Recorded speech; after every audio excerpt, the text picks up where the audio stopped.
14 సంవత్సరాల తర్వాత award function జరగబోతుండడం చాలా ఆనందం. సో దానికి 2024కు కానీ ఈ అవార్డ్ ఫంక్షన్, దానికి సంబంధించిన జ్యూరీ 2024లో వాళ్ళకి జ్యూరీకి మొదటి రోజు నేను వాళ్ళని ఫామ్ చేసినప్పుడు ఈ టేబుల్ పైన ఒక మాట చెప్పాను. సో మీ మనస్సాక్షిగా సినిమాలు చూస్తూ మీకు అనిపించినవి మీ జ్యూరీ మెంబర్స్ డిసైడ్ చేసిన సినిమాలే ఫైనల్ లిస్ట్ అని.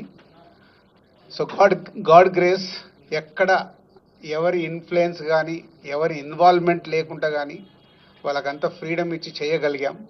సో దానికి రాత్రి జ్యూరీ మెంబర్స్ వాళ్ళ కళ్ళల్లో వాళ్ళ ఆనందం అర్థమైంది.